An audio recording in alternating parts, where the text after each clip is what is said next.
আসসালামু আলাইকুম প্রিয় শিক্ষার্থীরা, আশা করছি সকলে ভালো আছেন, সুস্থ আছেন। বরাবরের মতো আজকেও আমি ভয়েসের উপর আরও একটি ক্লাস নিয়ে আপনাদের সামনে হাজির হয়েছি।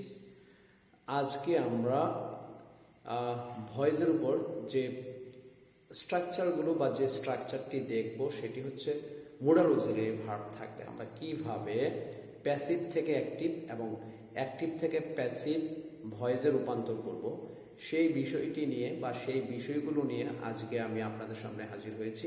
তো আশা করব সকলেই আপনারা পুরো ভিডিওটি জুড়ে আমার সাথে থাকবেন এবং আমাকে কমেন্টের মাধ্যমে আপনাদের ইতিবাচক নেতিবাচক যে ধরনের অপিনিয়ন থাকে সেটা আমাকে কমেন্ট বক্সের মাধ্যমে সেটা আমাকে জানাতে পারেন। আমি চেষ্টা করব যদি আমার কোনো ভুল হয়ে থাকে সেই ভুলগুলো শুধরে সেখান থেকে সঠিকটা জানার। তো কথা না বাড়িয়ে আমরা আমাদের মূল ক্লাসে চলে যাচ্ছি। তো চলেন, আমি লিখেছি অক্সিলারি ভার্ব, লিখে নিয়েছি মোডাল অক্সিলারি ভার্ব, ঠিক আছে। তো আমরা দেখি অ্যাক্টিভ ভয়েস। প্রথমে আমরা দেখব অ্যাক্টিভ সাবজেক্ট প্লাস, আমি মোডাল অক্সিলারি ভার্বকে এম এ দিয়ে প্রকাশ করব, ঠিক আছে। আপনারা একটু খেয়াল করেন, এই যে মোডালের হচ্ছে এম আর এই যে অক্সিলারি হচ্ছে এ, ঠিক আছে। তারপর আমরা কি করব, ভার্বের প্রেজেন্ট ফর্ম বা বেস ফর্ম, ভার্বের প্রেজেন্ট ফর্ম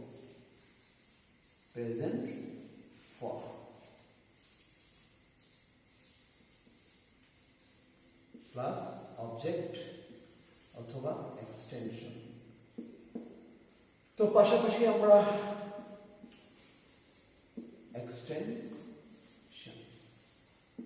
পাশাপাশি আমরা দেখব প্যাসিভ।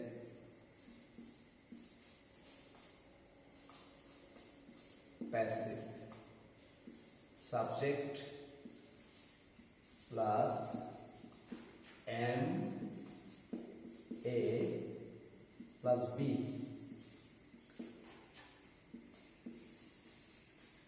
ভার্ব এর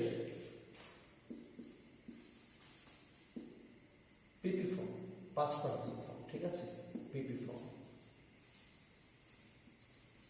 plus by, at, in, to, with plus object. তো আমি দুটি স্ট্রাকচারই বোর্ডে লিখেছি। প্রথমটি হচ্ছে অ্যাক্টিভ ভয়েস এবং দ্বিতীয়টি হচ্ছে প্যাসিভ ভয়েস। তো অ্যাক্টিভ ভয়েসের যে স্ট্রাকচারটি সেটি হচ্ছে subject plus modal auxiliary verb plus ভার্বের বেস ফর্ম বা ভার্বের প্রেজেন্ট ফর্ম প্লাস অবজেক্ট অথবা এক্সটেনশন। এবং প্যাসিভ ভয়েসের যে স্ট্রাকচারটি সেটি হচ্ছে subject plus modal auxiliary verb be, আমাকে বি যোগ করতে হবে। বি এর পর কি করতে হবে, ভার্বের first participle form plus by, at, in, to, with যোগে আমরা যে অ্যাক্টিভ ভয়েসের সাবজেক্টটি থাকে সেই সাবজেক্টটিকে অবজেক্টিভে রূপান্তর করে লিখে দিব, ঠিক আছে। তো আমরা দেখি এক্সাম্পলের মাধ্যমে বিষয়টি আরো স্পষ্ট ধারণা পেতে। চলুন আমরা এক্সাম্পলের মাধ্যমে বিষয়টি আরো স্পষ্ট করে তোলার চেষ্টা করি। যেমন I shall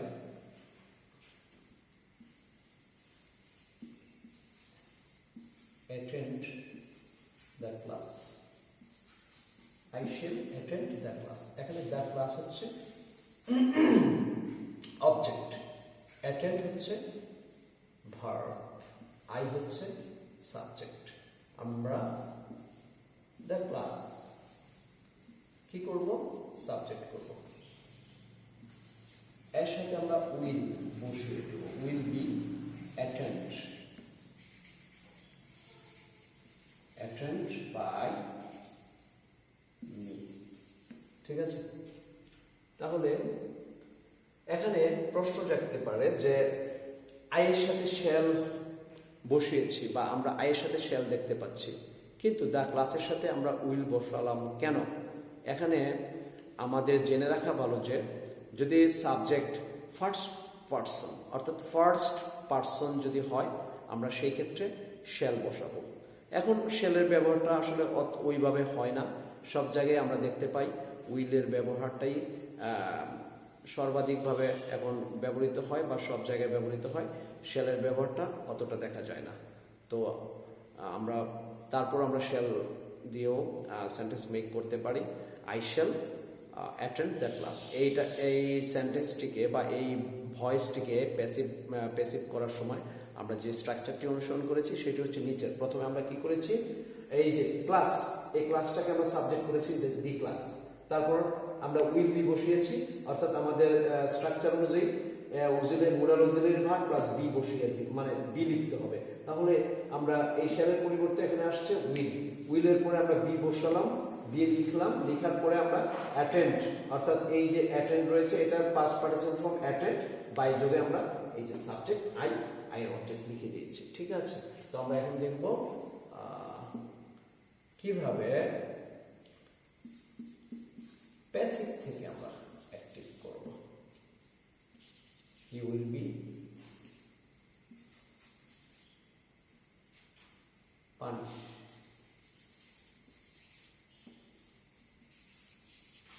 বাই দ্যাম।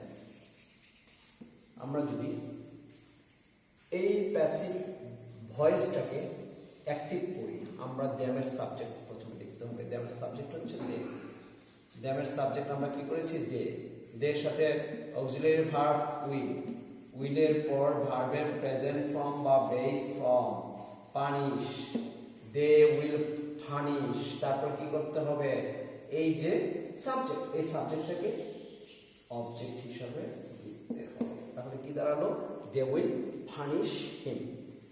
আশা করব আপনারা এই ক্লাস থেকে সম্পূর্ণ বিষয়টি আপনাদের স্পষ্ট ধারণা পেয়েছেন।